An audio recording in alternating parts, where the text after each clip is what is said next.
round one of the Burson's Top Fuel Australia Nitro Bike Series starting here in Sydney. The Top Fuel dragsters might only run to 1,000 foot, but the Nitro bikes don't hold back, running the full 1320 quarter mile. Like all good stories, so as not to keep you in suspense, I'm going to start with the ending. First round of the series, and you come away with the win. Didn't look like it this morning. Never give up. No. I've been in that position many times, a lot worse than that actually. We've actually crashed here and done all-nighters to fix the bike to race the next day, so it could be a lot worse. It's a challenge. You know, you look at Johnny Zara in the same chair in our pit. He started it yesterday morning and blew the motor up. You know, first start, blew the motor, putting the next one in, and then had problems with it. You know, persevered all day. If you give up, you don't get anything done. No. And nearly beat you in the first round. We did. For the first couple of siders, he went past me. Yeah. Bastard. Yeah. All right, now you've heard the happy ending. Let's see how we got there. It was not easy. The bike is featuring a new Fuel-Tech ignition, which Chris says is making more power. The weather has been a bit iffy leading up to qualifying, with rain on and off, and fair to say nobody's been on their bike for quite a while, so everyone's just finding their feet.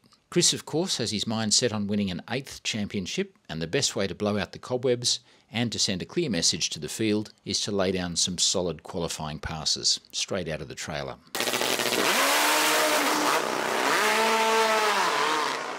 It's not to be though. A bit of a technical issue, let's say, in first qualifying, and the bike just won't get up on the tyre. But they know what the problem is, and it's quickly fixed. But then the rain came, so that was the end of a fairly ordinary Friday. It's Saturday morning though, and the sun's out. Quali 2.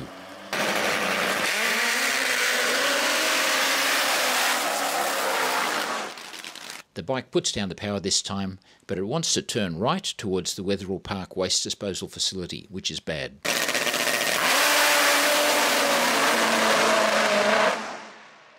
Qualifying session number 2. So no representative time. Yeah, and unfortunately an aborted run on both sides of the racetrack there. And in qualifying 3, nobody improved. The only decent runs were Rob Cassar with a solid 7.09 on his nitrous Kawasaki, and Danny Rickard having his first run on the Brass Balls Harley with an 8.11. Things will have to step up a bit if you're going to win.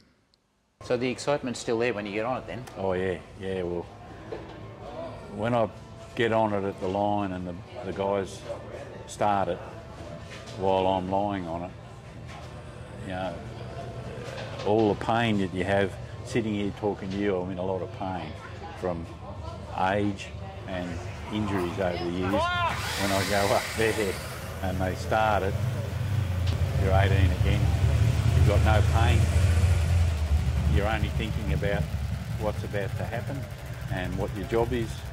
It's euphoric.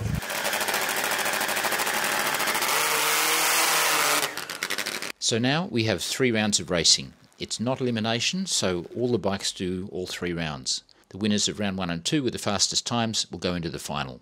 Round 1, and Chris is up against Danny Rickard, who will prove to be a fast learner on his Harley. 6.00 last time out on this motorcycle, and he'll be hoping that the next pass comes up with something starting with a 5. He'll be taking on Danny Rickard from Old Murrulunga in South Australia on, let's face it, what is a bit of a David and Goliath matchup. This bike's in pre-stage, set for a start.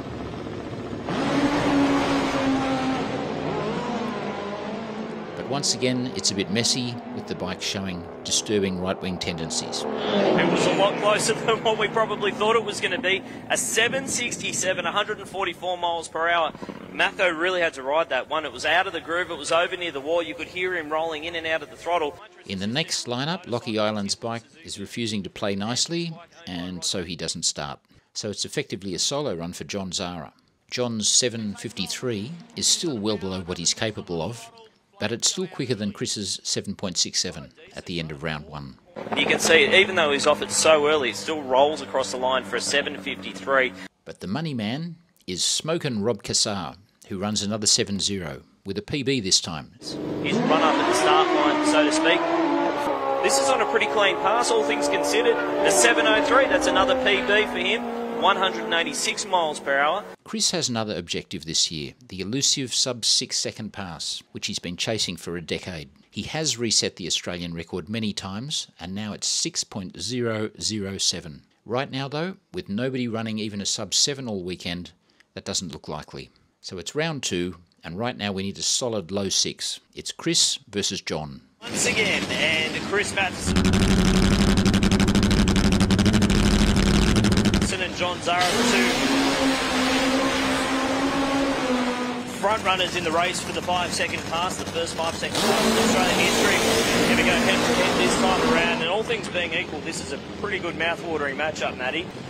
John Zara hopefully doesn't hold him up too much here. Both bikes just sort of babying themselves through the front half. Chris Matheson on a good run. What's the number? A 6:51, just over 199 miles per hour. Got a little bit excited there. It looked like it was on a decent run, but it was a little bit lazy on the front half of the racetrack. 1:18 to the 60-foot time.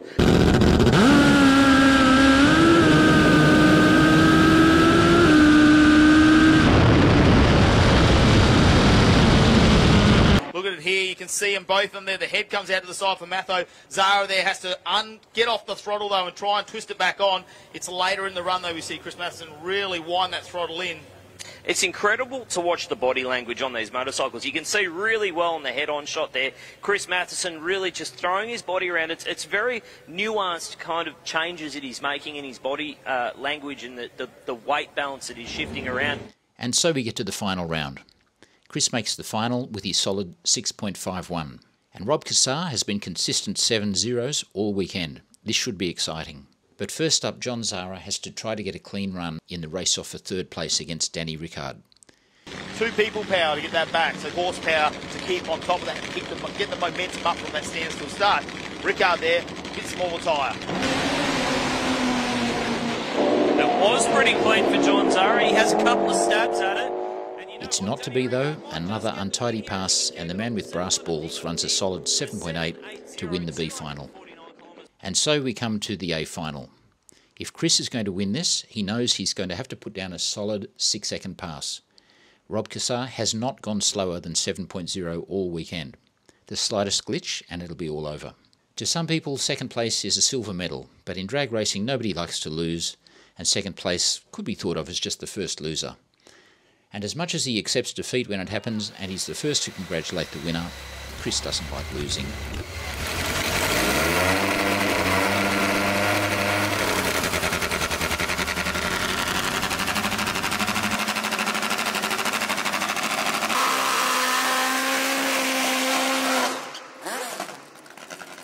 He's been almost 400 kilometres an hour on this bike, Chris Matheson. Can he do it, or will it be Rob Cassar continuing this fantastic streak that he's had? He's been super consistent all day. He deserves the win on paper. Despite Matho getting the wins, he hasn't made it down the track under full power. The candles are lit. Matho's underway. Oh, no, he's on it again. And he gets there first to 6:71, 183 miles per hour. Rob Cassar was right there with a 7:05, 299 k's an hour, almost on the 300 kilometre an hour mark.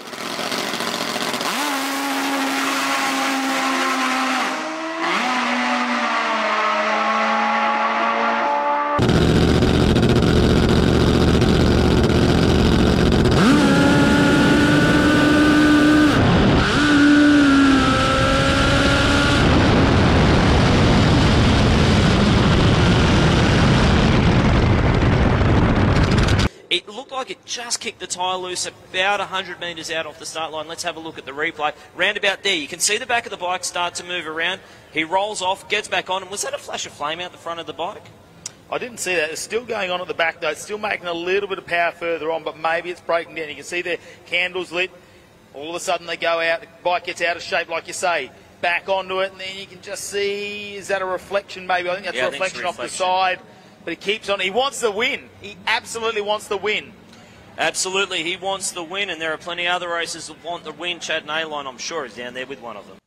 So that's round 1. Next round is down at Mildura in a couple of weeks' time. Never been there. Don't even know what distance they're running. 1/8 mile, 1,000 feet, quarter mile. We'll find out when we get there. You still ran a quarter mile in 6.51 seconds today. Yeah. Yeah, it's still good, but it's good, but it's we could do better. You got to do rounds. in racing. If you don't do the rounds, you're not there in the final. Good work, mate. So I'll see you in a couple of weeks. Go and help the team. Don't let them do all the work. Go on, bugger off. Go on. Thanks, Stu. Thank you everybody for subscribing to Cycle Drag on YouTube. Thank you for the likes, the shares, the comments, and thank you for also liking CycleDrag.com on Facebook. Share it with your friends. If you keep it growing, we're gonna keep bringing you awesome stuff like this. Thanks a lot.